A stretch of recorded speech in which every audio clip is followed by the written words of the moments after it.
शेतकरी मित्रांनो नमस्कार।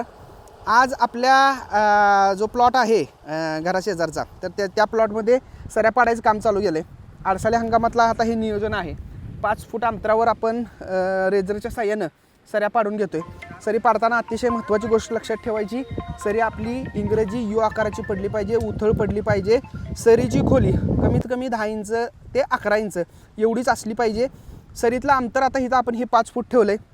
आळसाल्या हंगामाच्या दृष्टीनं तुम्ही 6 फूट 7 फूट अंतरावर देखील सऱ्या पाडायचं नियोजन तुमच्या पद्धतीनं करू शकता। जमिनीची मशागत चांगल्या पद्धतीनं झालेली असली पाहिजे। जमिनीची मशागत जर असेल तर ही अशा पद्धतीनं बघा, कुठं तुम्हाला बारीक सारीक ढेकळं बिकळं दिसणार नाहीत, एकदम अशी फाईन सरी पडते।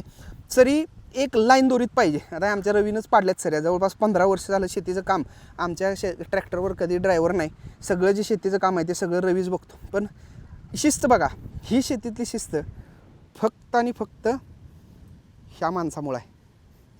कारण त्यांना अजिबात मागं पुढं इकडं तिकडं झालेलं चालत नाही। ती शेतीतली शिस्त आम्ही दोन्ही भावंडांनी घेतल्या।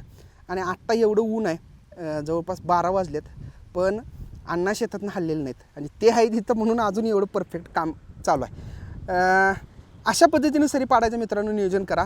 पाऊस पडल्यानंतर बरेच शेतकरी सरी पाडायला जातात आणि तिथं नियोजन चुकतं त्यांचं।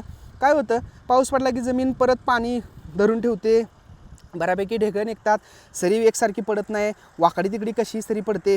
तर ह्या गोष्टीचं नियोजन चुकल्यामुळं सरी व्यवस्थित पडत नाही। तर सरी पाडताना आपल्याला ह्या गोष्टी सगळ्या महत्त्वाच्या लक्षात ठेवून काम करणं गरजेचं आहे। आणि एक गोष्ट, जेवढा ट्रॅक्टरच्या स्टेअरिंगवर घरचा मालक असेल तर ते काम जे होतं ते ड्रायव्हर ठेवून तुमच्या शेतामध्ये कधी होत नाही। हा माझा अनुभव आहे। असतील काही ड्रायव्हरही चांगले असतील, पण मालक ज्या पद्धतीनं काम करू शकतो त्या पद्धतीनं ड्रायव्हर काम करू शकत नाही। शेतामध्ये काम करताना स्किल अतिशय महत्त्वाचं आहे। ट्रॅक्टर चालवणं आणि विमान चालवणं ही एकच गोष्ट आहे, लक्षात घ्या।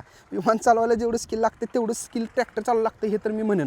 कारण का, 1 इंच अंतर इकडं तिकडं जर झालं तुमचं तरी पण तुमचं नियोजन सगळं बिघडू शकते। अशा पद्धतीनं नियोजन करा। अजून काय जर माहिती लागत असेल तर आपल्या गन्ना मास्टरचं पेज फॉलो करा। आळसाल्या हंगामामध्ये गन्ना मास्टरचं किट वापरा। अधिक उत्पादनासाठी गन्ना मास्टरची कास धरा।